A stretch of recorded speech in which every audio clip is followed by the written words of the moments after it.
like to call the May meeting of the Hudsonville Black River Regulating District Board to order. Could you please stand and say the Pledge of Allegiance behind us. Thank you. Pledge allegiance to the flag of the United States of America and to the republic for which it stands, one nation, under God, indivisible, with liberty and justice for all. Thank you. A reminder to turn all your cell phones, at least to vibrate, preferably off during the meeting.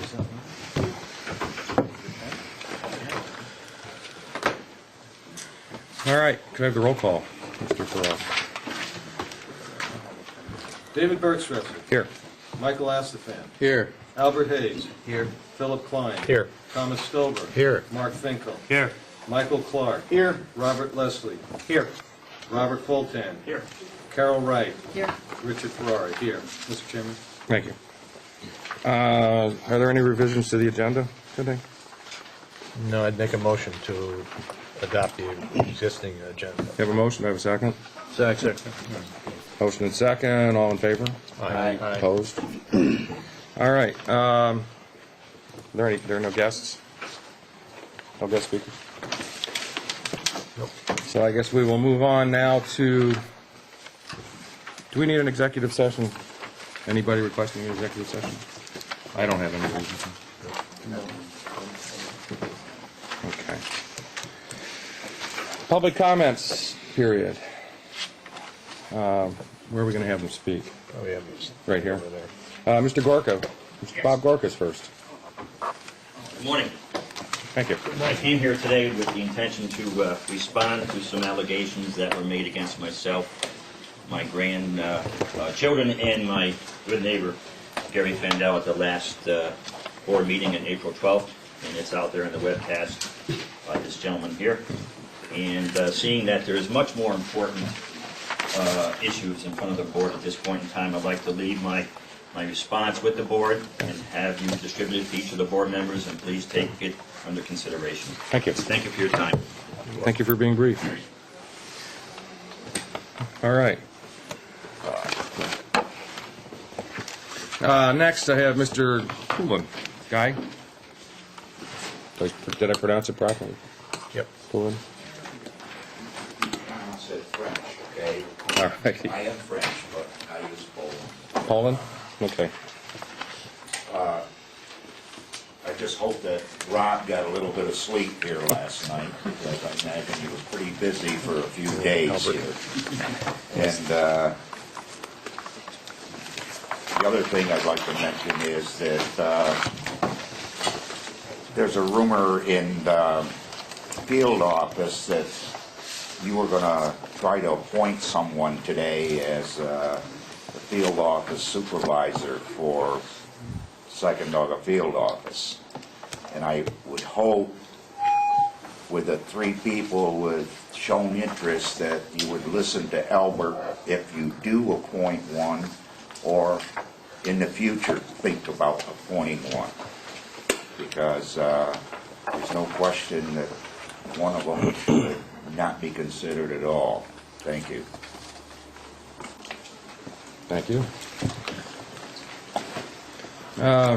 Next up, I have Mr. Van Avery.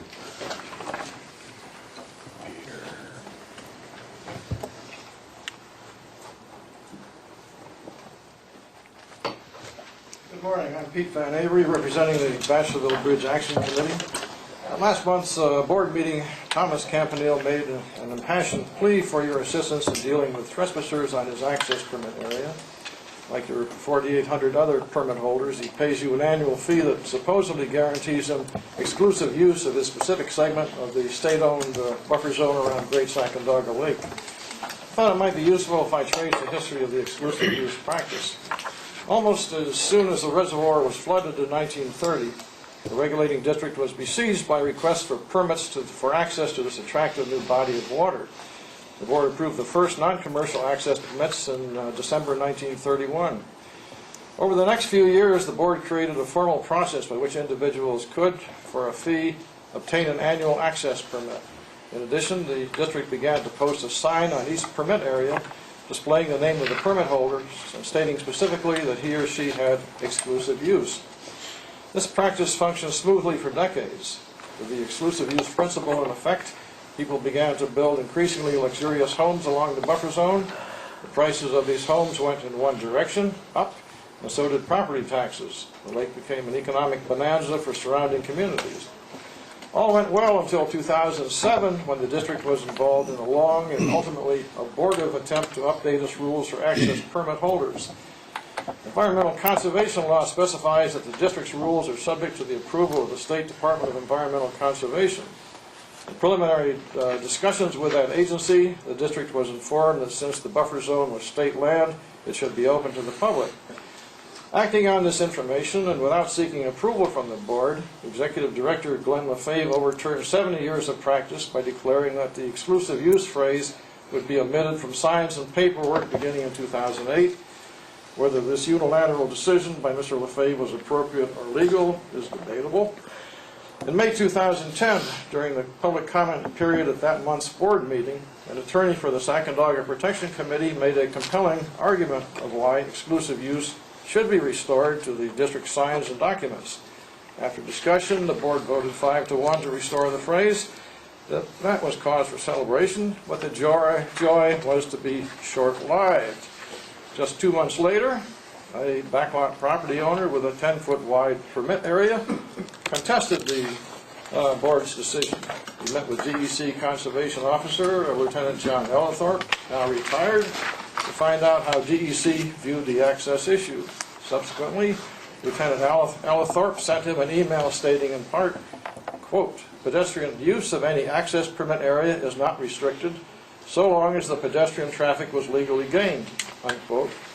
The property owner displayed that sentence in large letters on a sign posted outdoors where it could be viewed by the public.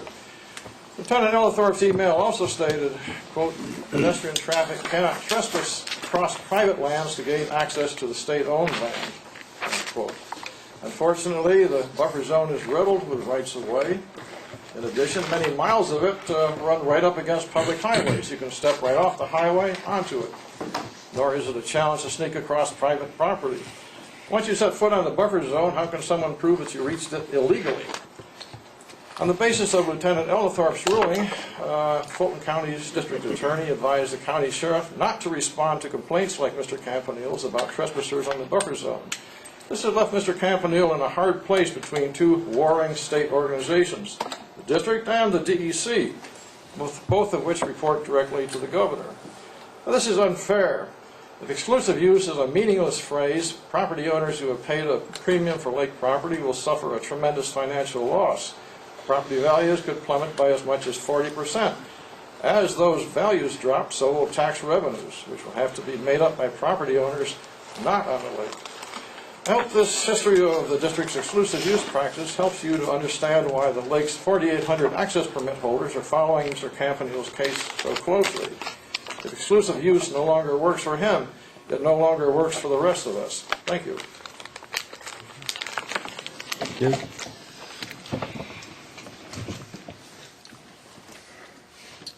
Thank you. Up next, Mr. Campanile. Good morning, gentlemen. Morning. I have highlighted names of the board members that are listed on the letter. Dear Hudson River Black River Regulating District board members, at the April 21st, 2011 Hudson River Black River Regulating District board meeting, we presented our request for the board to find an administrative solution to the repeated rule violations that have been occurring since 2007 and still are occurring by other permittees on our permit area. These violations have been reported to the Hudson River Black River Regulating District's administration, and their actions have caused little or no improvement. We were told by the board at the last meeting that, quote, "We'll get back to you on this.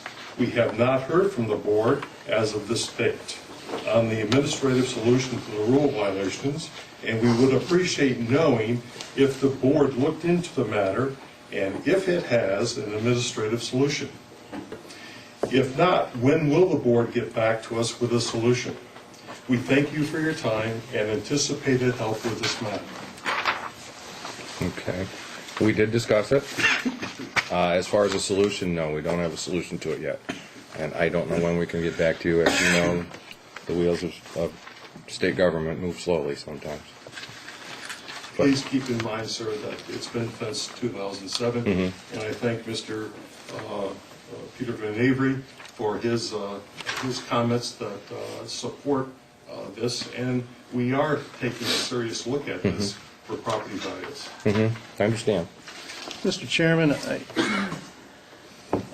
I don't understand why it would take us very long to deal with this issue unless there's something that I'm not aware on a legal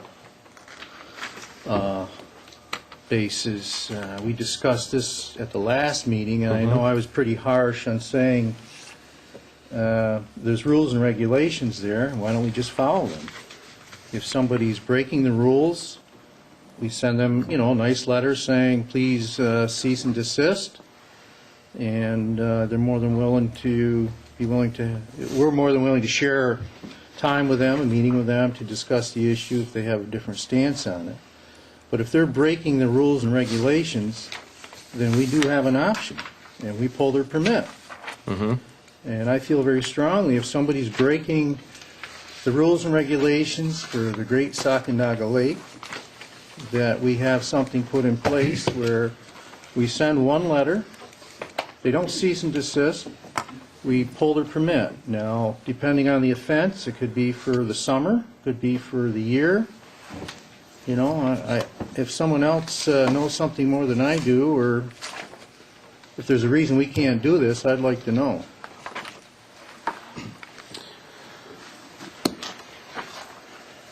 My personal reason would be absolute proof. I don't want to be sending out letters based on I won't say hearsay. I understand your version.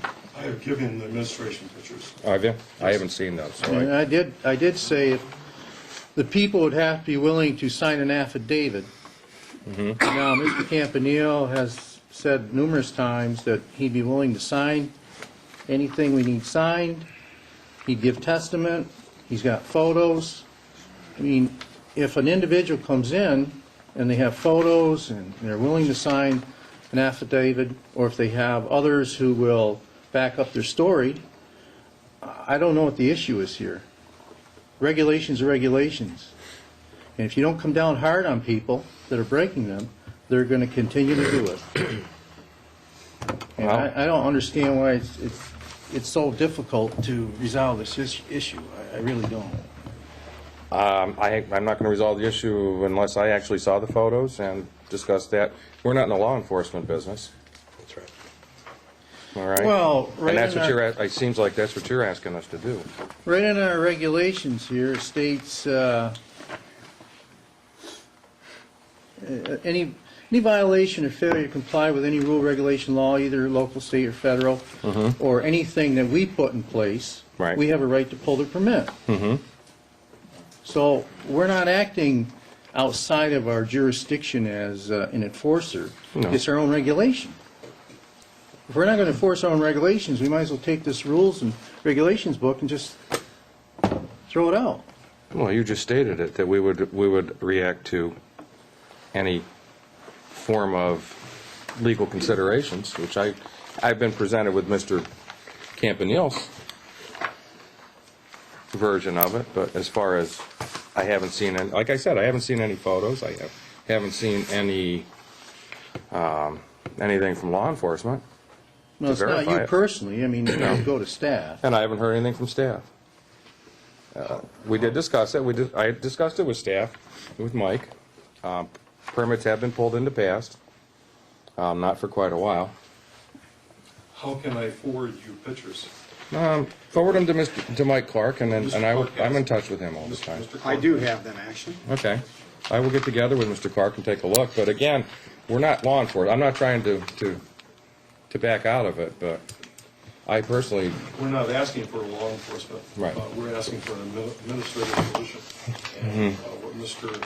Aspan said, that this could be a resolution that would approach these people and say the permit is up for review.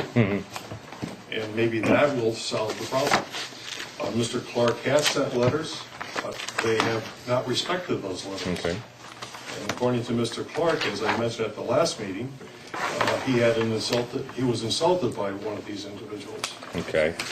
So I think the board needs to step in and administratively come up with a solution.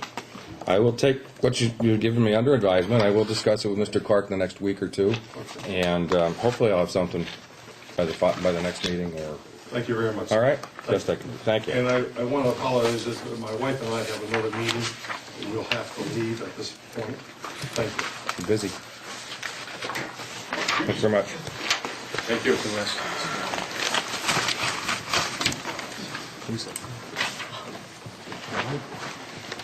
Last on the list, I have Mr. Peter Byron.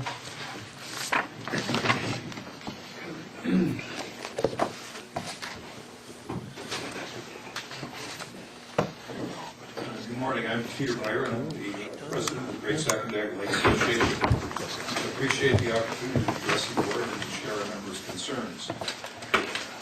This spring and this past weekend, in particular, have been rather hectic for your staff, I'm sure. Although I didn't catch all the television appearances, I did see Mike Clark in front of Conklinville Dam.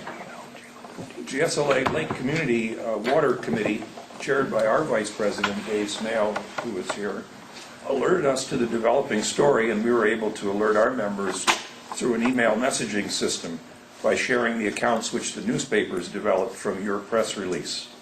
We had a lot of concerned lake residents, but very little information to share.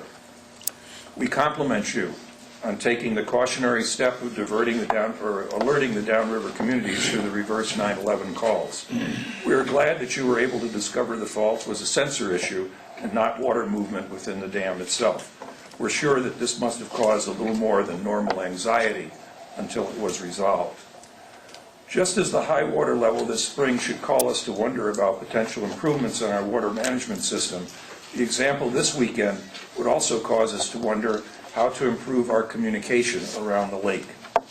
The Great Sacandaga Lake Association has the ability to send burst email to lake residents. The system is quick and focused. Messages which we sent on rising floodwaters 2 weeks ago were issued within 30 minutes of the National Weather Service advisory.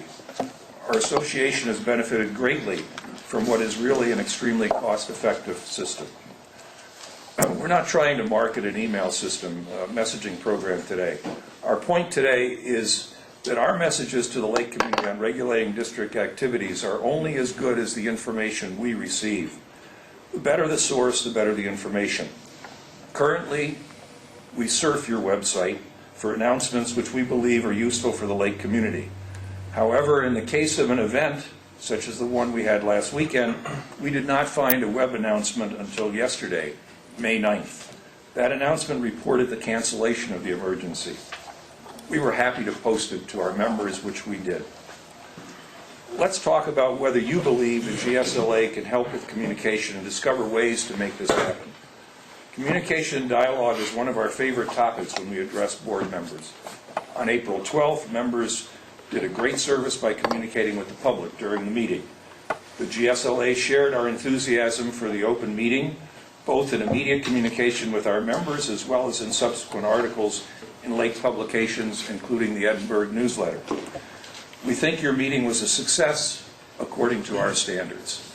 However, the board should also consider a more formalized method of communicating with the lake community.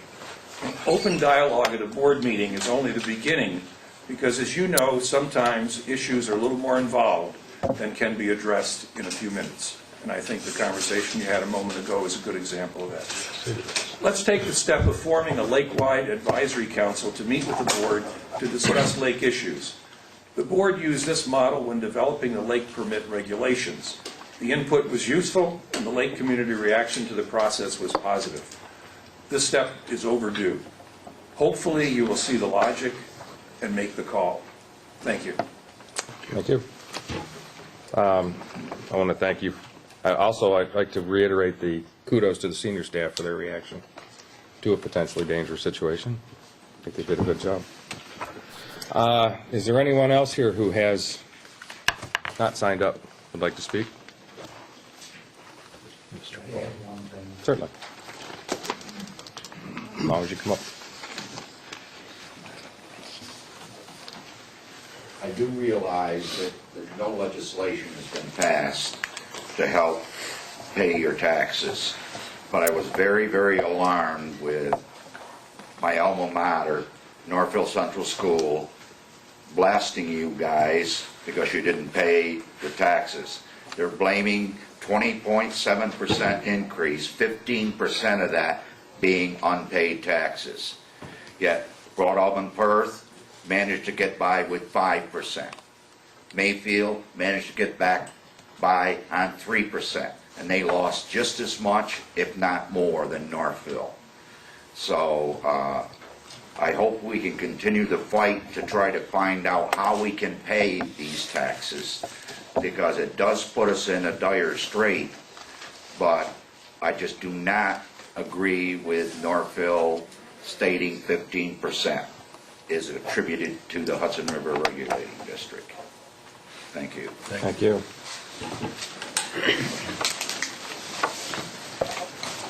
Thank you very much. Anyone else? All right, moving on. Any comments or discrepancies with the meeting minutes from last month? Motion to adapt the I'll make a motion. regular meeting minutes from April? Have a motion. Motion and second. All in favor? Aye. Opposed? So moved. All righty, I'm sure. Long, tall drink of water and acting executive director's report next. Thank you, Mr. Chairman. My report can be found on page 29 of the board package. You'll notice that up through the first half of the month since our board meeting, it's relatively routine. The snow began to melt and the rain began to fall. That changed for all the regulating district staff. Our activities during the last half of April and the first portion of May, in general, revolved primarily around our core mission, that if regulating the rivers and dealing with high flow conditions. That at all reservoirs, the Stillwater Reservoir, Fulton Chain, Great Sacandaga, Indian Lake, involved an extensive commitment of time, in some cases in addition to what we normally would do, both by field personnel and the engineering staff, and they should, I'd like the board to be aware of their efforts and professional actions during that time. An excellent job was done. We, in this particular spring season, the spring freshet, the melt-off, call it what you will, the flows were extraordinarily high in the Hudson River drainage and the watershed, as well as the Greater Black River watershed. And the regulating district, through very careful operations, mitigated the flows to the extent that the reservoirs are capable of doing. And that should be noted. I'm sure everybody is aware at this point that over the past weekend there was an emergency action plan activated at Conklinville Dam for Great Sacandaga Lake. The reason for this was a concern due to weekend data taken for the possibility of a hazardous condition to develop. Everyone should note that an emergency action plan is first and foremost intended to provide public protection of the general public and notification of the general public to the greatest extent possible. You have to keep in mind that the communities are at varying distances downstream from our dam facilities. In the case of Conklinville, some are very close, minutes away. Some of them are an hour or 2 hours away in terms of the time they might see an effect. Because of that, an emergency, we are mandated to have an emergency action plan in place, and there are specific guidelines, thresholds, or otherwise known as action limits, which once engineers observe would trigger activation of a plan. And our engineers and staff acted upon the best data we had at that time and rightly activated the emergency action plan for Conklinville Dam. All the while, and while that was done and the notifications being made, the thought foremost in everybody's mind, and again, the primary purpose of that plan would be to give the general public and everyone downstream ample notice to deal with an issue if it developed further. The issue did not develop further, and we were, I consider it actually fortunate when you look at the alternative. I consider it fortunate that the data that we were dealing with was read in error, and we have noted that and we've stated that. Nevertheless, our staff reacted correctly to the best available data at that time, and they should be complimented. I think we all agree. Yep. Kudos. Yes. And that concludes my report. I'm happy to answer any questions. I'd like to make a comment. Mike, I want to commend you and other staff at various times, but you at this particular time because you're very, very quick to get out information to the board members, and that's something that we all appreciate very much. It keeps us in the loop, no matter if it's positive or negative information. You know, you send it out right away, and we know what's going on at all times, and it could be 10:30 at night on a Sunday evening, or 5 o'clock in the morning on a Tuesday morning, and it really is appreciated. Thank you. Any other questions from Mr. Clark? All right, move on to the committees. I don't see any. Is there any business in the permit system? There's no business, None of- new business at this time, Mr. Chairman. Okay. Governance Committee. Mr. Fan? Thank you, Mr. Chairman. There's no old business at this time, and under new business, we only need to take a look at the report from Mr. Leslie, so I would turn our committee to the entire board, over to the entire board, and let Mr. Leslie give us his report. Great. Appreciate it. Thank you very much. My report can be found on pages 30 and 31 of the board packet.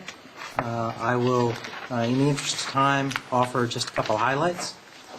The Attorney General has indicated their willingness and intention to work with us on the defense of the lawsuit, actually Mr. Poulin mentioned, a suit brought by Fulton County and 3 school districts against the district for its non-payment of taxes.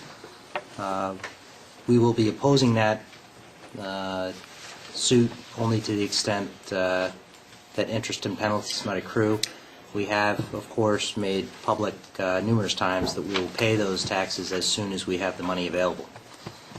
Turning to the money available, the 5-county suit and the decision on that suit, which was a resounding victory for the district, the decision rendered by Judge Ferradino in Saratoga County, has yet to be appealed by those 5 counties.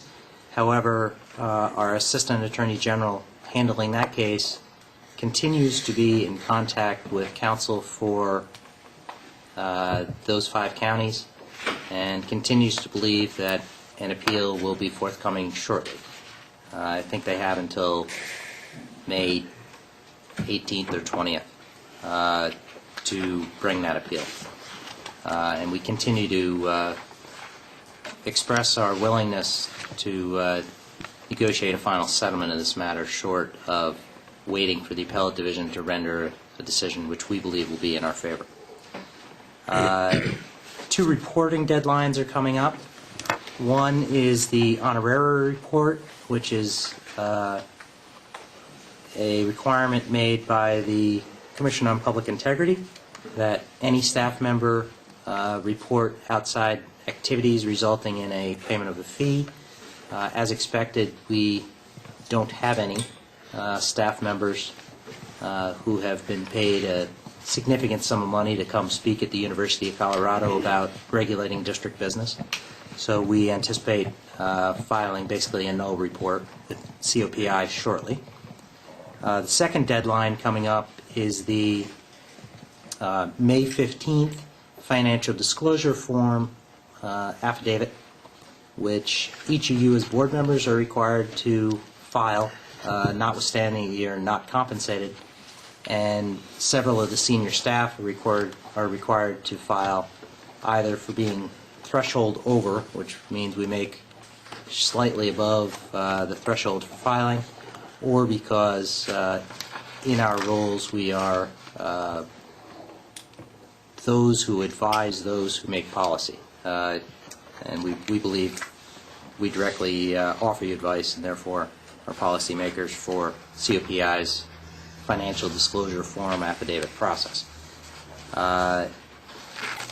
If there are any questions about that filing requirement, please get them to me right away.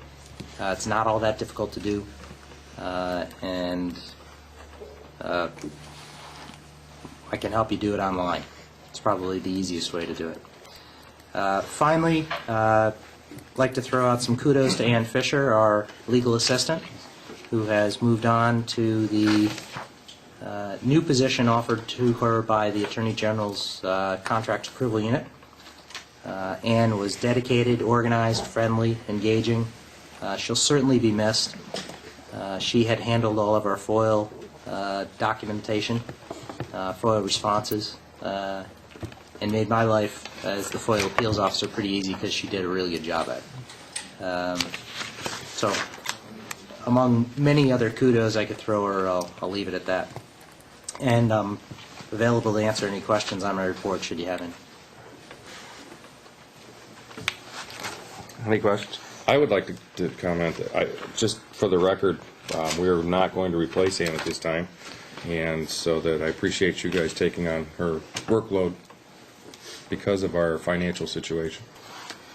Well, we'll do our best. Yeah, just so the public knows. We're doing the best we can to hold the line, toe the line. Any other questions for Mr. Leslie? Finance Committee, Mr. Stover. Approval of expenses, I haven't received any. There were no board expenses. Okay. Okay. No old business, and new business, we have Mr. Ferrara's CFO report. Thank you, Mr. Chairman. My report begins on 32, runs through page 59. I'll focus on my written report on 32. As of the close of April, this past April 2011, the Hudson River area funds balance stood at approximately $506,000. The uptick in that fund balance was primarily due to a one-time sale of surplus deposit, which was just over $57,000. Year-to-date on the permit fees, we're now at about 97% of that receivable, or approximately $410,000. And we certainly expect to collect the remaining balance of that. Again, continues to be no significant one-time expenditures. And the only other thing I would highlight is on page, with regard to cash flow, would be on page 57. At this point, through the balance of the fiscal year, this fiscal year, and the final fiscal year of the three-year budget, which ends June 2012, cash flow will basically continue to decline through that period if there is no material change in receipts or expenses. And then that would give us an estimated depletion of cash flow for Hudson River somewhere around July 2012. Again, that factors in no changes in the current situation. We hope that changes. Yes, we do. Yes. We're trying. We're trying. Just one transactional item, there's the webcasting contract through Granicus, who is the company who provides that service, expires the end of this fiscal year, June 30th, 2011. I've been reviewing proposals from Granicus, and it looks like I should have something I will have something for the board to review at the June meeting, and that proposal will reflect nothing less than a 50% reduction in the current monthly fee.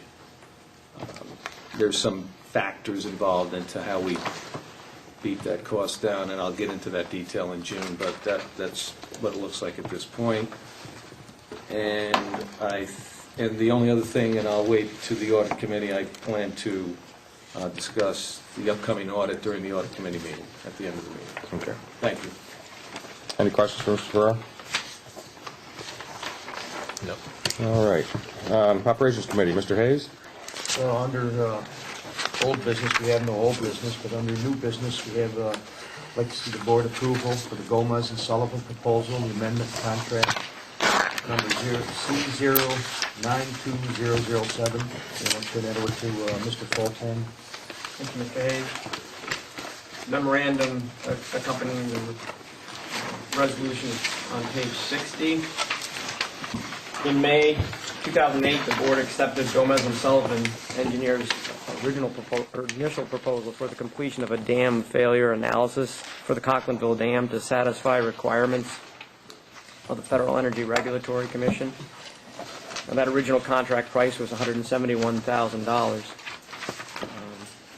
Briefly, that included developing a hydraulic model, routing the flood wave for the dam failure analysis downstream as far as Albany.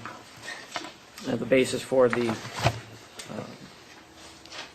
selection of Albany as the termination point simply as a result of previous modeling and information that was available, data that was available to form Gomez and Sullivan's model. Gomez and Sullivan engineers developed the preliminary dam failure analysis, which was submitted to FERC for its preliminary review.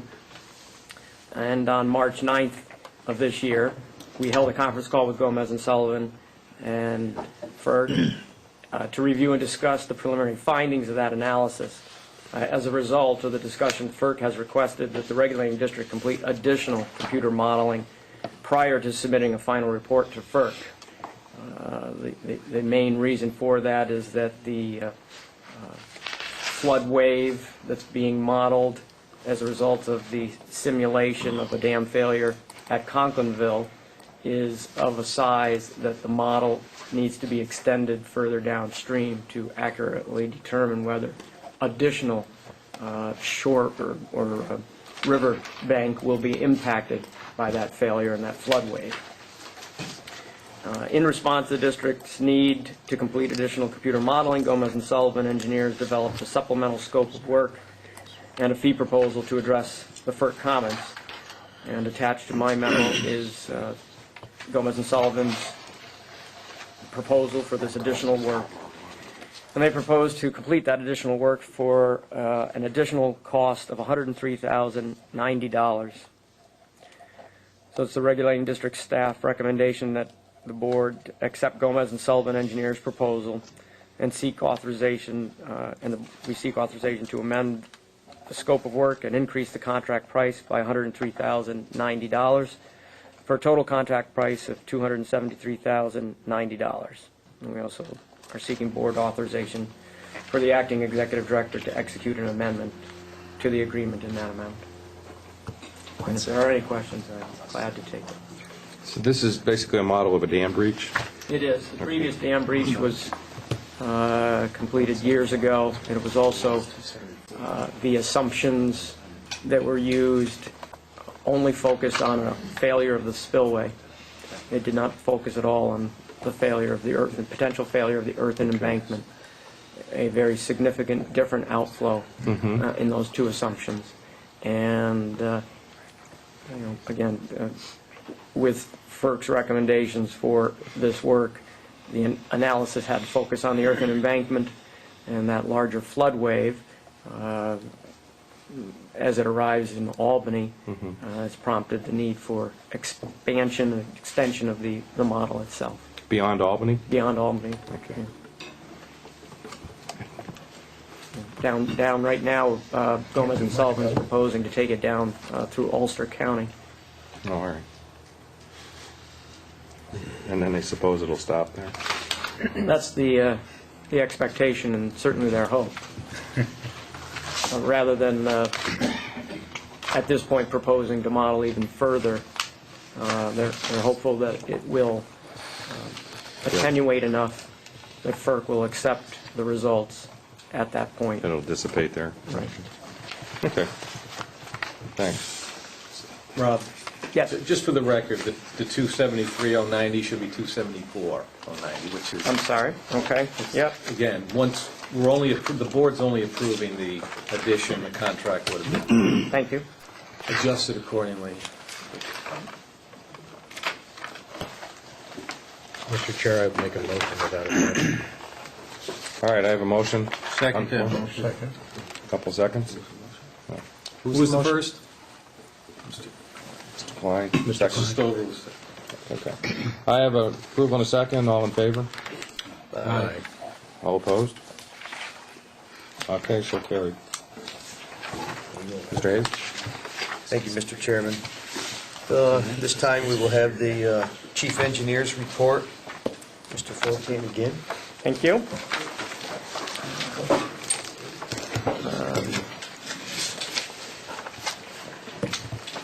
Similar to the month of March, we had exceptionally large precipitation across our watershed in the Hudson River area.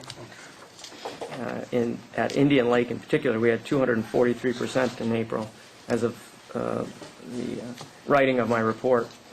And that excluded some of the extra precip we received the last 4 or 5 days of April. But we also had 140%, 137% at Northville and Conklinville, respectively. As you would imagine, inflow to Great Sacandaga Lake and the Indian Lake Reservoir were above average, 137 and 128% of historic average, respectively. And in response, we released 180 and 141% of historic average releases at Sacandaga and Indian Lake. In the Black River area,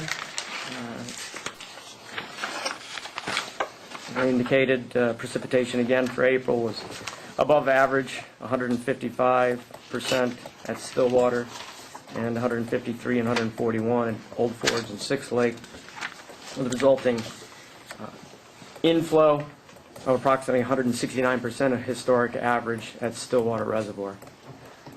Needless to say, it was a pretty wet second half of April and into the beginning of May. I do have a presentation. I don't know if you'd like me to give that to you at this point, or we're going to indeed hold it to at the end of the meeting. That discusses a little bit further what we found, experienced over the... I actually think it fits now. Okay. Fine, now it's fine with me, Sure. because, yeah, they have a few questions and a few things I'd like to bring up. And I also do have a handout of the slide.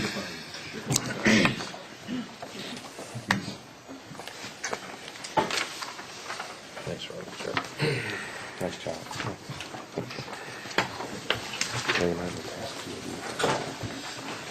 So I don't have a big job.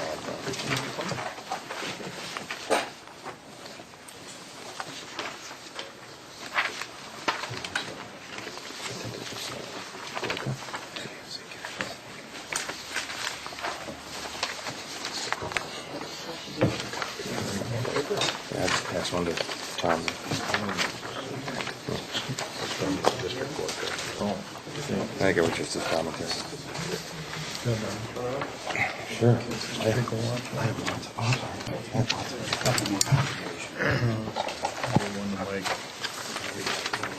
Okay. I think we got enough.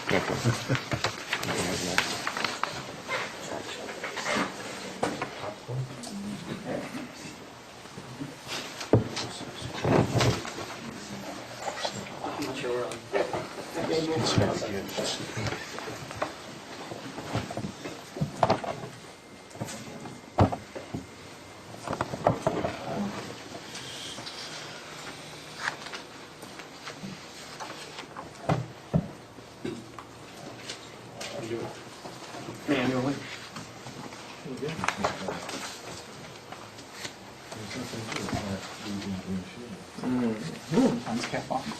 Yeah, I got that up. You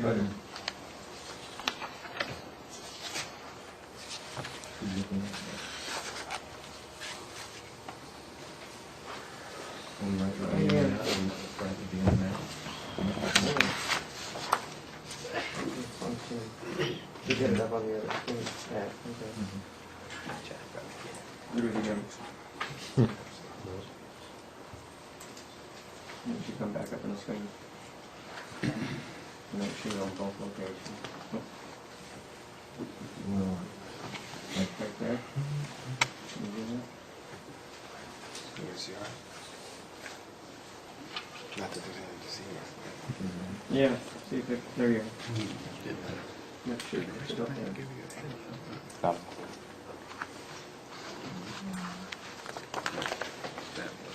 All right, well, went the layout. You've got all the slides.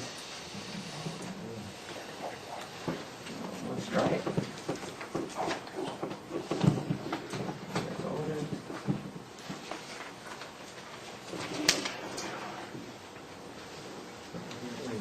There you go. All right. What? Oh, all right. So much for High tech.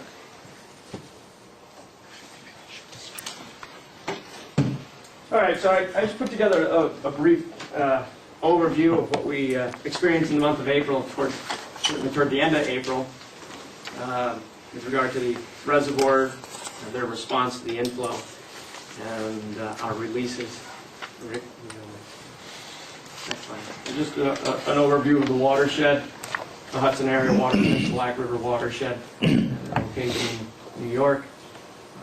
Hudson River total down at Albany, about 8,300 square miles and 1,860 in the Black River.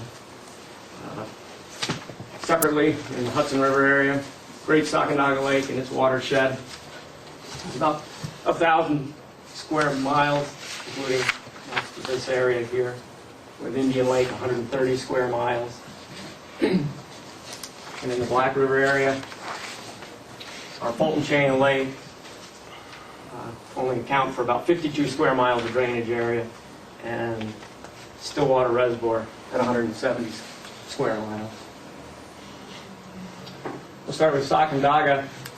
As you can see, throughout the month of April, we had some significant inflows, collected all of that snow, and we hit a peak elevation in the reservoir, 774.4, which is a historic peak for the history of the reservoir. Since that time, we were able to make some releases, and then actually, more recently, more significant releases. And we're now we've been able to bring it back down this morning to about 771.3, only about 3 or 4 tenths of a foot over the spillway. Similar situation at Indian Lake. The rate of inflow, and the response, our ability to release after the peak flood event occurred, is similar to Sacandaga. And Stillwater, a little bit slower to discharge, but our inflow and volume not quite as large, respectively. We went to an elevation of about a foot over the top of flashboards at Stillwater. We made some additional sizable releases, which hopefully I'll remember to note to you on some of the other slides coming up. including removing some flashboards at Stillwater. And we were able to maintain that elevation as low as we could while we balanced both flood issue that was occurring downstream in the Beaver River and Black River, along with the little higher elevations in the reservoir itself. And Six Lake and at Old Forge both, the response is similar. Old Forge tends to be a little bit slower in its responses. Six Lake, a little bit easier to get rid of the water, but unfortunately it falls into Old Forge's reservoir, and thus Old Forge responds a little bit more slowly. In the Hudson River area, the Hudson watershed itself, we had some fairly significant flows. This graph depicts the North Creek gauge, which is downstream of Indian Lake Dam, and then the Hadley and Fort Edward. Hadley being just upstream of the confluence with Sacandaga, and Fort Edward further downstream of the confluence. Also shown on this graph, and fairly important relative to the flows in the Hudson and certainly at Fort Edward, minimizing our release to the extent we could out of Great Sacandaga Lake as well as Indian Lake, certainly at the peak of the storm and the freshet, and then that graph reflects, as we continue to do, maximizing release after the peak of the spring freshet. In the Black River area, again, fairly similar event, although relative to historic peak events, the particular peak flood that Watertown experienced was somewhere between the 25 and 50 year recurrence interval. Certainly not as large as the 1998 event or the 1993 event that occurred in the Black River, but still fairly large. And again, our releases out of Stillwater Reservoir do reflect the removal of those flashboards, and in particular, you note here on this graph of the Krogan, the Beaver River at Krogan, our releases as we remove those flashboards in order to maintain the elevation of the reservoir as low as we could, while also considering flooding downstream. This graph depicts just the ability of the district at Great Sacandaga Lake and at Indian Lake to provide flood protection, and the difference between the two represent the storage and the reduced flood event. In the case of the solid lines, you have the regulated flow, and the hypothetical unregulated flow is the dashed line. And the differences are the peak events that would have occurred without the regulation through Great Sacandaga Lake and Indian Lake. For the Black River area, we have a similar, given the size of the reservoirs in particular Great Sacandaga Lake in the Hudson River area, as compared to Stillwater in the Black River area, our ability to maintain and control that or minimize that flooding is somewhat reduced, again, simply because of the size of the reservoir itself. However, we can see clearly we have an impact on the Beaver River at Krogan, and the upper graph with regard to Watertown, more as a result of the very small amount of flow stored as compared to that 35,000 CFS that was occurring in the Black River. Can I ask you a quick question here? Back there, the peak flow in layman's terms, what does that represent? Does that represent flood stage? It's an instantaneous flow that was measured at the Watertown Van Duzy Street gauge. Okay, 35,000, is that a lot, or? 35,000. The peak discharge in '98 was about 53,000, and I believe in the 40,000 range in 1993. Okay. So in terms of that peak discharge in the Black River at Watertown, it ranked about the 5th highest. Okay. And it's just a representation of the elevation change in the blue line of the Great Sacandaga Lake as we had increasing inflow, the red or maroon, and then the release that we made simultaneous, keeping the releases to a minimum to the extent that we possibly could, and consistent with the offer of settlement, certainly to the extent we could during the peak inflow. And then as the reservoir rose, and as our threshold limits expanded, and as the Hudson River also offered us an opportunity to make releases, we stepped up our releases and began to bring down the elevation of the reservoir. In a similar case at Stillwater Reservoir, the reservoir rose, we stored as much as we possibly could, but then also made releases in order to maintain that elevation in the reservoir. Now, this graph is similar to the graph that I presented, and it's got a lot of information on it, I know, and I've put it in my reports for quite a few years. But it is helpful for understanding the offer of settlement to some extent.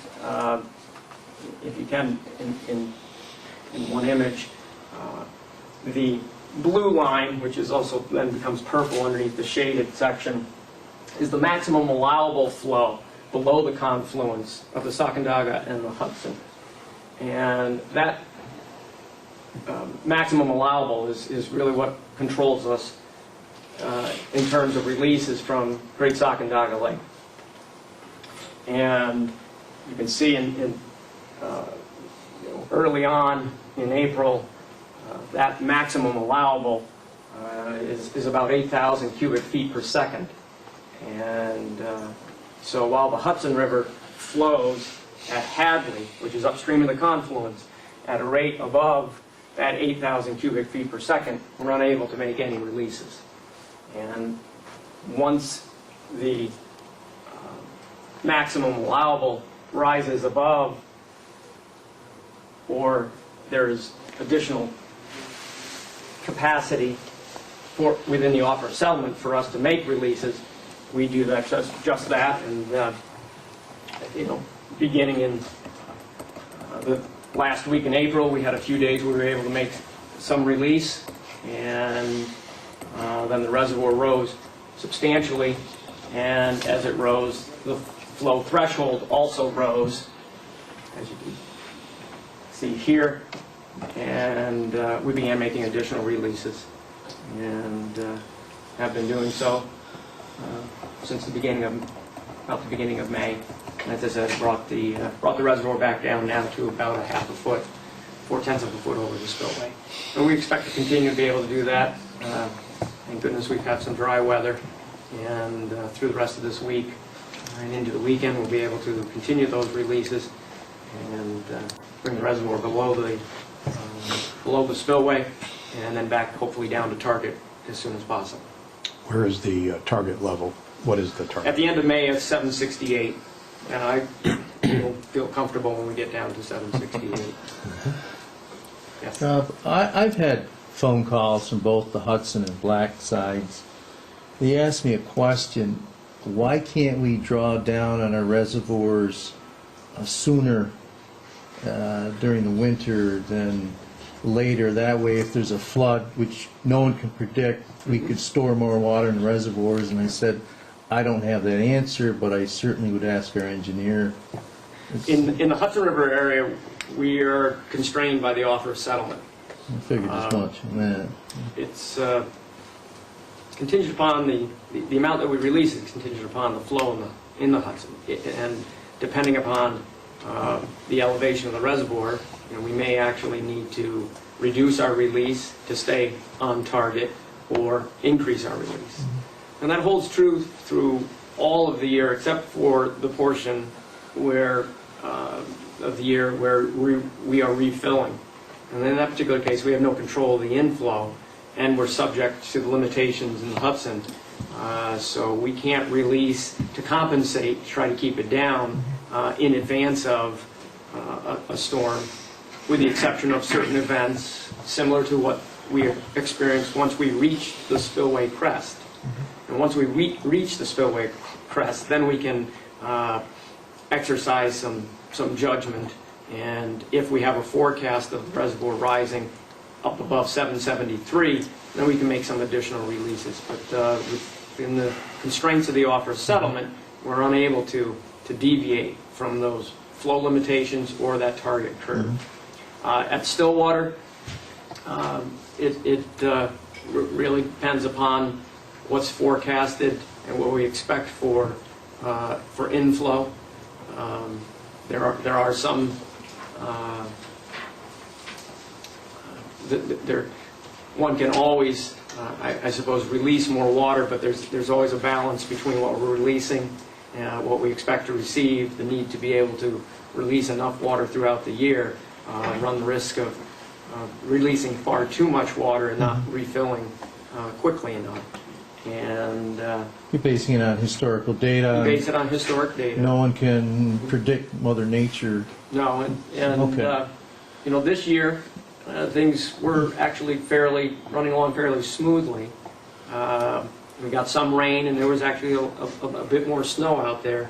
I think in locations certainly where in the upper elevations where we're not necessarily surveying too.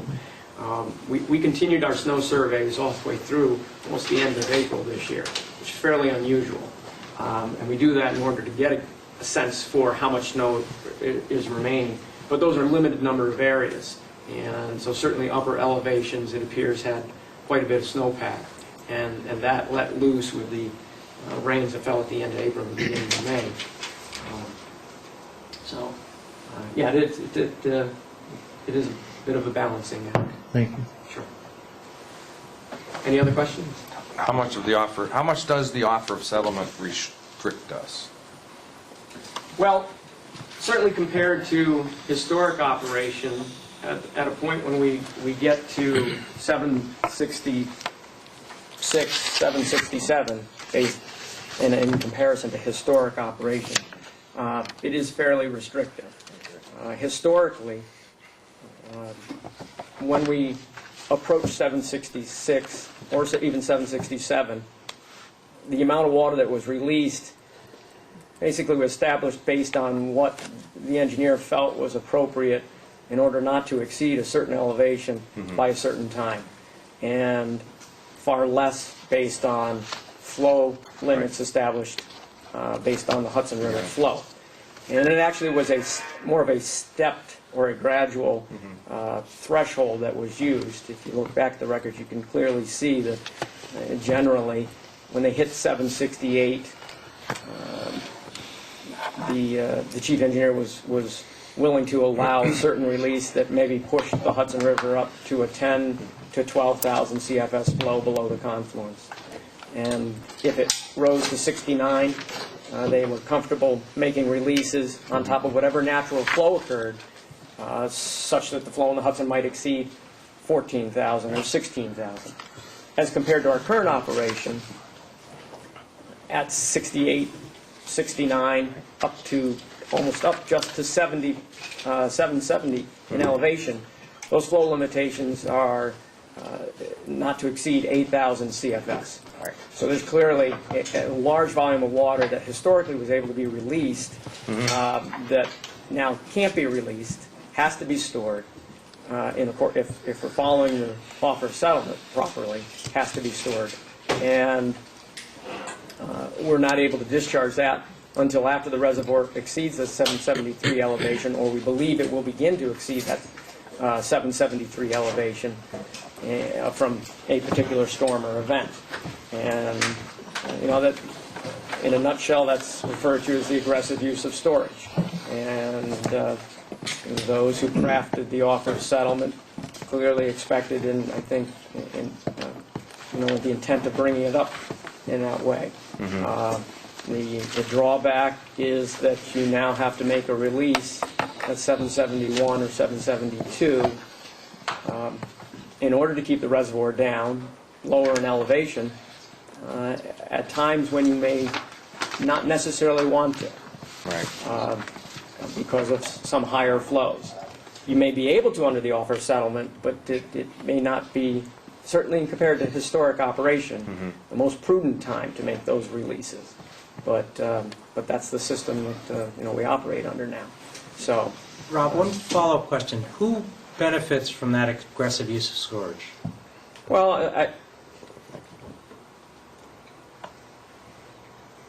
Go ahead. that's an interesting question. I mean, it certainly, the volume that we store helps the district in terms of flood protection at times. But the overall operation of the reservoir historically, being able to draw down to 745 rather than only being able to lower it to 749 and having that 745 to 768 storage capacity historically was sufficient for the district to provide all the flood protection that it could possibly provide throughout the year. So primarily that extra water certainly helps the downstream beneficiaries, the former beneficiaries in the hydro plants, because it's a volume of water that hadn't been stored previously and has to now be released throughout the year. Basically, the hydropower companies as opposed to the municipalities who are former beneficiaries. Yeah, it was certainly. So rather I mean, than- it's a volume of water that's used to augment the natural flow, and clearly, given the primary players and the origin of the offer of settlement, I think one can pretty clearly deduce that it was related to the generation in those hydro facilities. Again, remember, the offer of settlement came out of the license that was being renewed at EJ West, which eventually snowballed into the district having to have a license itself. Okay. I can't. Yes, and the offer settlement's been in effect for what, 10 years? It was initially went into effect 2000. 11 years? Fully in effect 2002. There were Okay. interim measures, but it became fully effective in 2002. In your opinion, and I hate to do this to you, but how have the peak flows been during the offer settlement as opposed to before that? In peak flows in terms of releases? Yeah. Well, my general feeling is that, as I described, the historic operation, the incremental releases that have been made were at a time decided by the engineer when he certainly felt that the additional flow in the Hudson would not add to or negatively impact anything. And And they'd be based on so snowpack, under long-term forecasts. a similar process to what I described for Stillwater. That's somewhat removed now under the offer of settlement because of the framework and the procedure in terms of target elevation, maximum allowed flows downstream. Certainly now you don't have that ability to make a release in anticipation of some higher inflows at a time when the Hudson River is a little bit lower, and those releases historically were able to be made when added to the Hudson River flow, did not cause the Hudson River to exceed flood stage, for example, at Fort Edward. It is increasingly challenging now to be able to make releases once the reservoir reaches 771 or it's upwards of 773, even though the offer of settlement provides the opportunity to make a release, a larger release. One of the things I struggle with is trying not to make the release on top of a higher flow in the Hudson, which when combined at Fort Edward results in a flood stage. And unfortunately, we sometimes have to make those releases in order to keep the reservoir, it becomes a difficult balancing act. Store more water and all that entails, and or release under the offer of settlement provisions for higher flows or higher elevations, but dump that water into the Hudson when it's borderline minor flood stage, running the risk of taking it over minor to a moderate flood stage. And at times we've had to do that in order to bring the reservoir down. That was never the case prior to the offer of settlement. Okay. There was always the ability of the engineer to anticipate and make those releases and make sizable releases and even ramp them up, as I explained, as the reservoir approached 771. So what would it take to look into, going back to that criteria? I think I would have to turn to Mr. Leslie for that, since it's a legal agreement. Can we look into? Not really sure how we would reopen the offer of settlement. Well, All I know a is couple of ways we can do it. We can do was here this unilaterally, spring, we yeah. can just start reinterpreting it, and we'll Okay. find out pretty quick whether we can do that or not. You know me, I don't have a problem with that. Well, that's a pretty aggressive way to go after aggressive use of storage. Yeah. We certainly can reach out to some of the principal players who are signatories to the offer of settlement. Probably contact DEC first to Okay. find out whether they're amenable to any sort of change. Should we put some data together before we?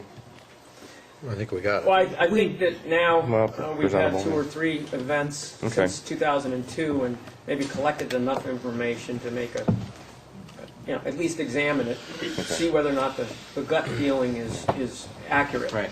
and then be able to move forward with real information. I mean, this is my Compared first to experience historic. with a nail biting event, Yeah. such as this. I mean, we have the expertise in-house Yes. to be able to go outside the offer of settlement parameters that we're governed by. And I think that's what we need to try and address, either through DEC Yeah. or just go ahead and see what we can get Right. without getting too much negative feedback. But something has to be done, because I don't see this stopping. I mean, if weather patterns are going to continue the way they are, then we need to have that flexibility at a certain time to say we can make an additional release to prepare for what we think might be those late April showers, and if we have a highly elevated snowpack with moisture, then we should be able to interpret that results, those information, and go ahead and Right. alter the. So, some of the major players in the offer of settlement don't have quite the financial stake in our costs that they used to have. The hydros are no longer paying the bill. That's right. And they're the ones that are reaping the major benefit of the aggressive use of storage. We can probably, I mean, in discussions with Mike and with Rob, I've surmised that we could probably store less water without impacting our ability to provide the water that the power generators use to generate electricity. So essentially, we can Or impact recreation. On the opposite hand. right, or impact recreation. So, maybe we need to slice the paper a little thinner. We might need to put that, bring those parties back to the table, so to speak. What you're talking about, Mr. Brookstresser, I think, Mr. Fulton, our chief engineer's, a lot of the graphs he had, you can tell it's been an extreme year in a very simple way by noticing some of the real sharp points that stick up above the nice curves. That sounds like a generalization, but it's very true. And what I think you're suggesting, and what you're really getting at, is if there's a way to clip the top off of some of those sharp points, in other words, reduce some of those higher elevations and heavy releases while we're already at a high elevation, that's what the regulating district would hope to accomplish. I mean, if we were to consider reopening or opening discussions on that modification, I think Mr. Fulton, based on the discussions that he and I have had, we're talking about those set of circumstances that occurred during what the offer terms as aggressive use of storage. The rest of the, and not affect, certainly not affect the target curve that lake residents have grown accustomed to, and also the hydropower users.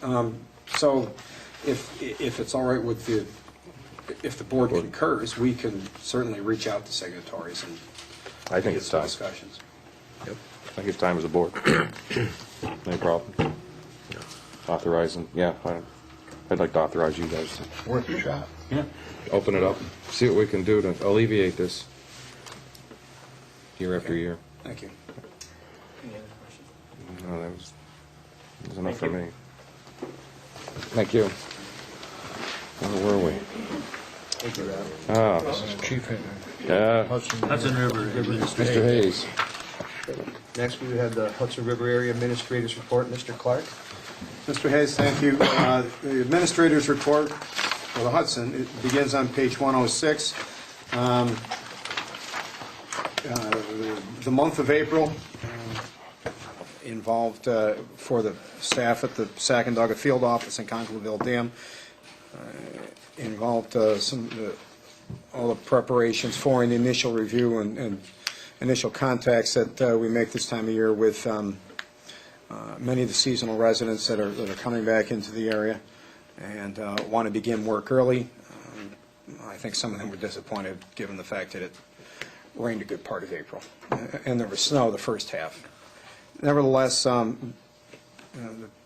that is generally what's involved with and takes up a fair amount of our field staff's time in the spring when the residents are first coming in and requesting to do work and inspections are needed, and there's also erosion issues and so on.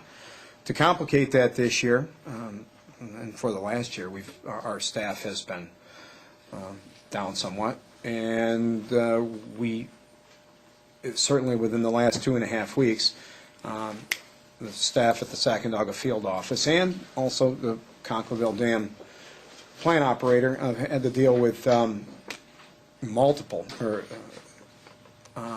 operations of the dowel valves at the Conklinville Dam. It's a relatively simple process, and yet it's time consuming and involves 3 personnel to do that.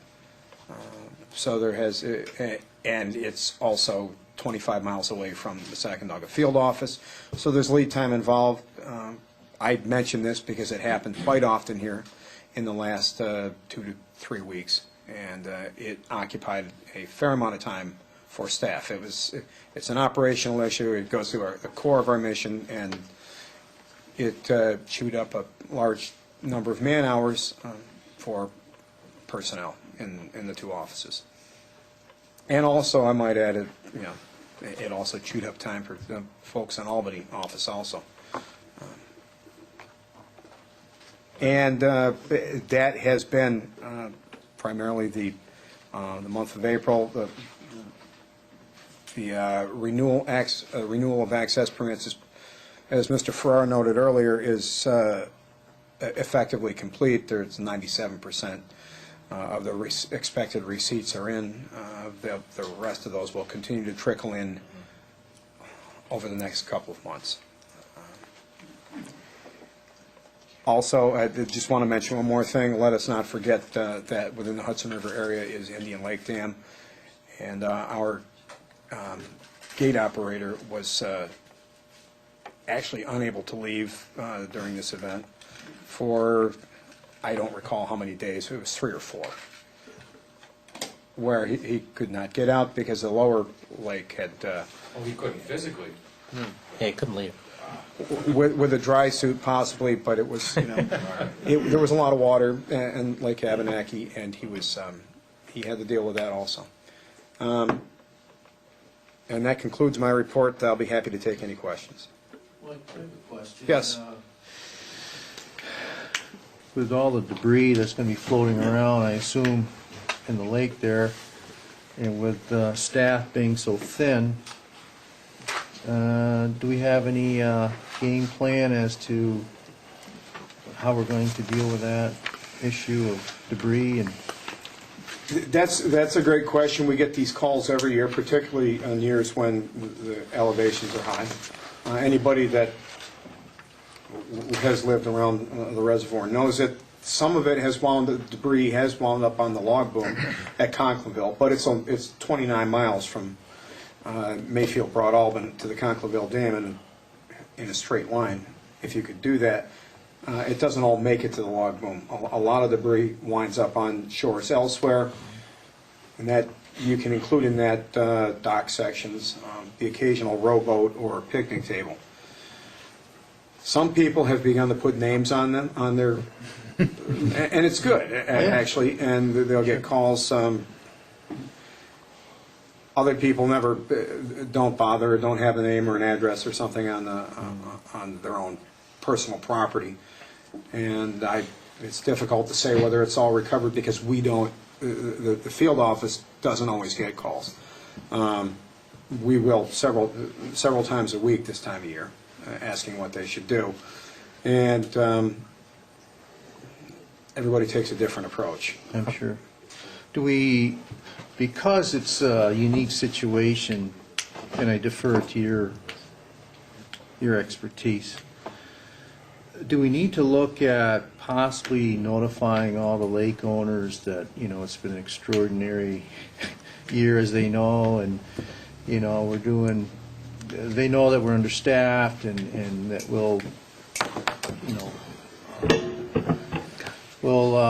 take care of these issues, as quickly as possible, please be patient. I'm thinking of trying to downsize the number of calls your office is going to get because people are concerned about things floating around the lake, or they might have, somebody's boat, or dock in front of them and get a little impatient because, maybe we haven't been around or something. Is there anything we should do in that respect, or we don't need to because they know the lake, they've lived there for so many years? And most people have a pretty good idea how to solve these problems because they've experienced them in the past.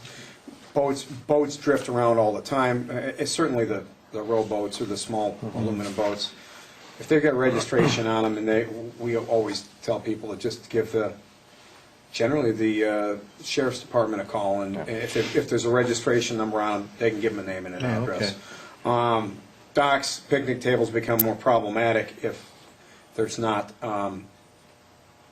nameplates or name cards or something engraved or carved into or what have you. The return of those to the rightful owner most often is solved by or caused by word of mouth. Yes. People stop by, and when people show up for the summer, from what I've seen, they'll go up and down the road or up and down their particular bay that they're in, and have you seen this or have you seen that? And it's I know there's a safety issue, of course, and all these other issues that go along with it, but one of my other major concerns is that everyone's patient with your office, and they're not hopefully going to be bombarding your office with tons of phone calls with what's obvious out there. You normally would be here about this time of the year, but because of the situation, it may take you an extra 2-3 weeks. That's one of my major concerns, is try to see if your office can alleviate any type of extra pressure that way. That's all. Okay, thanks. Two things. One, on that subject, I'd like to see if senior staff could get together and see if it might be possible to have, maybe the board needs to pass a resolution, to have all docks need to have the permit number on the dock that they're associated with. I think it makes staff's job a lot easier when they go around and patrol.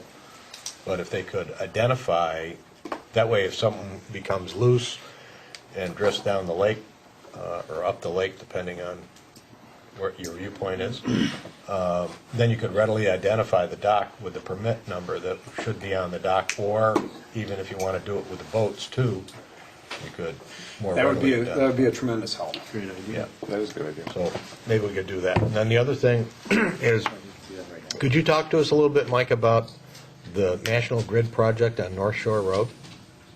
What that was? National Grid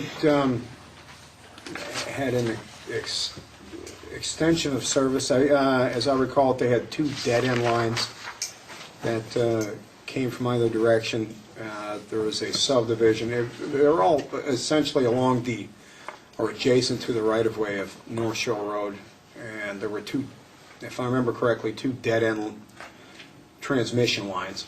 And what was our involvement there? Other Our than only just our only proximity? involvement was just a review of a work permit where they were going to be working along the edge of the highway right-of-way and a portion of it on state land.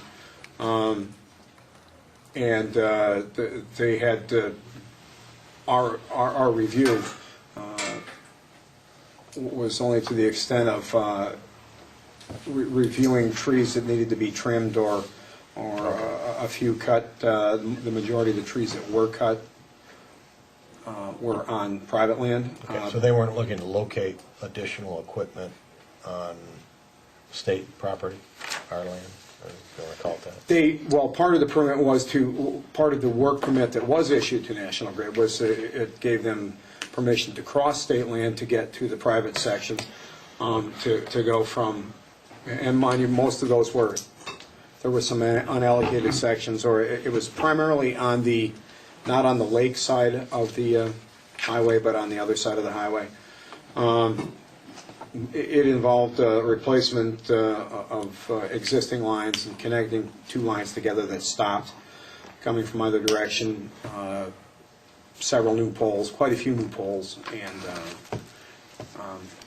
and that type of thing. And the placement of poles on state land along the highway right-of-way, which is essentially been pre-approved under a general permit or a memo of understanding in the past with various agencies. Okay, thank you. Sure. On that same issue, the stuff that's floating all over the reservoir. I'm not sure some of the permit holders know what they can remove, what they can't remove, trees, stumps, and all this stuff that is now resting on the beach. I'm just wondering if there's a way we can clarify what you can legally do, what you can't legally do, and how to... That's a good point, Mr. Finkel. We do get some of those calls where somebody will say an 80-foot tree has drifted up on my permit area. When are you going to come and get it? The honest answer is we can't.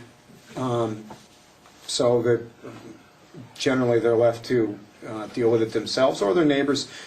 Normally what happens is people will cut it up and quite often use it for firewood, which is acceptable. Well, I think that's fine, and I think there are people out there that don't know they can do that. And to your point there, we could get that information out on our, That's all. just in a statement on our website. I think that's possible easy for us to do. Yeah, sure. So those are good points, and it is an exceptional year. So there's no problem with them down here cleaning the debris out of the lake? Well, I don't want to step on toes. No, I mean, if it's dead and down, Okay. which is what you're talking about, the Dead and down. Yeah. is a term. The down term has been used before. Okay. With regard to authorizing or acknowledging someone's activities, and I think that's generally been the case for decades. Are they allowed to burn? People do burn, however, there are, within some of the Adirondack towns, there are fire bans on during certain periods of the year, and I'm not qualified to speak on that, but the local forest ranger from DEC certainly is.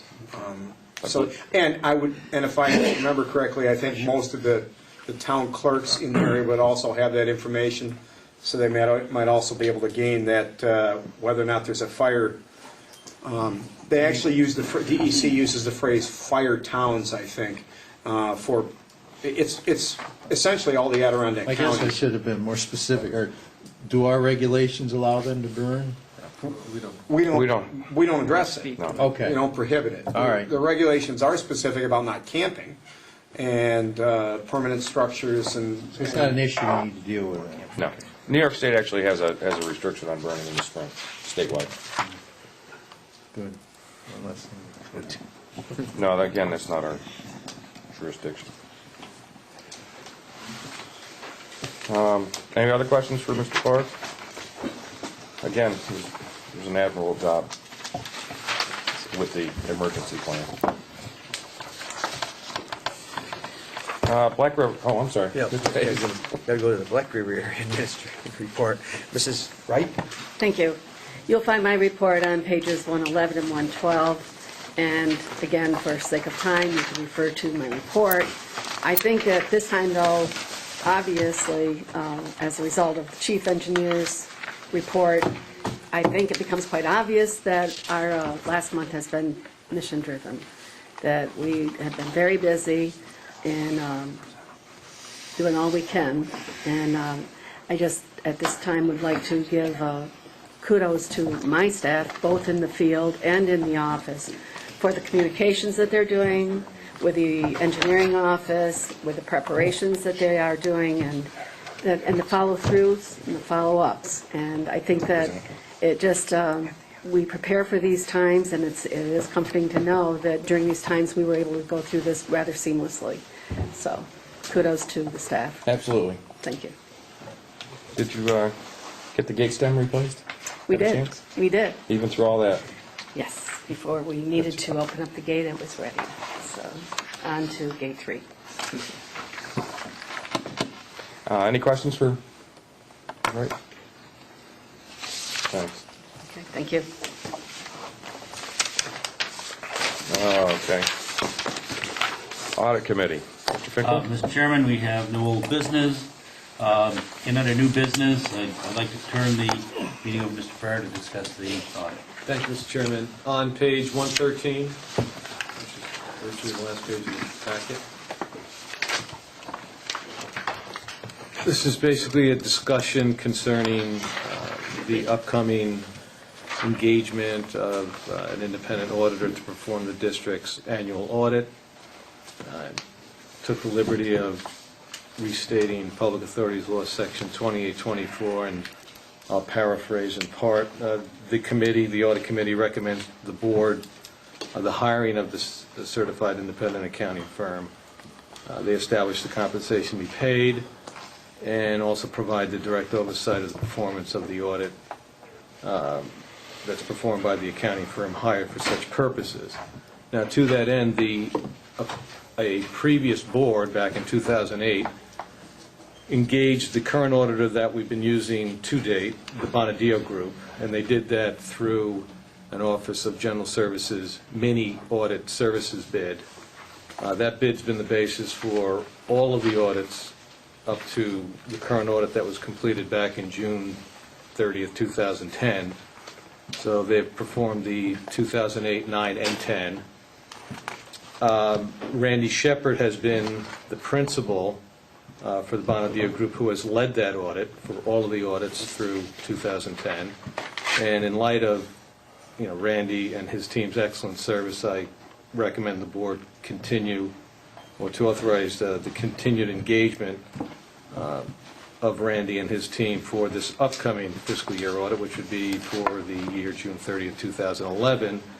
And I would be prepared to provide the board a formal resolution to approve that at the June 14th, 11 meeting, going back in time. There's also a restriction of the same audit principle limited to 5 years. This would be Randy's fourth so we don't have any issues there. And they recently, I believe it was last year, they acquired another firm, so they are a very they were already a large firm. They're even a larger firm. So in terms of, once we get to the 5-year, and we'll cross that bridge when we come to it, but I don't perceive any concern or don't expect any concern regarding swapping Randy out for a different audit principal. They have a rather large governmental services arm, which is why they're a very excellent firm in terms of what we do. So I'm prepared to get that to the board in June, and then Randy and his team will do their thing through August and in time for the September public authorities requirement to have the independent audit filed with OSC the end of September, and then they would probably present to the board October, November. And that is my report. Thanks. All right. Is there any board business? Other than, no old business? Any new business? Yeah. Let me do it. You want to do it? Yeah, actually, How do you want to do this? last month at our April board meeting in actually Warren County,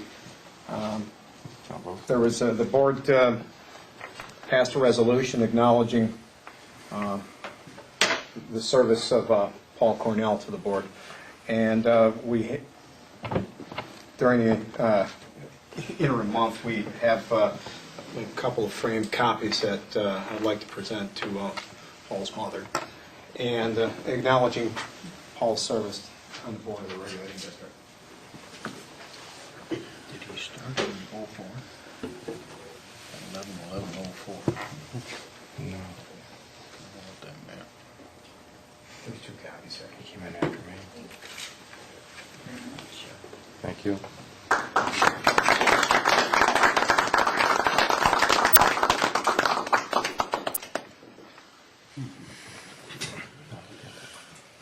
Thank you.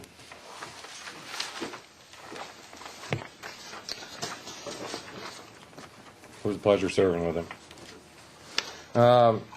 Any questions, comments from the board, from staff? I think we covered quite a bit. Next board meeting, I need a motion for the next board meeting to be held Inlet Town Hall on June 14th, 2011. That's correct. I'll move that as a motion. Motion, do I have a second? Second. A motion and second, all in favor? Aye. Any opposed? So moved.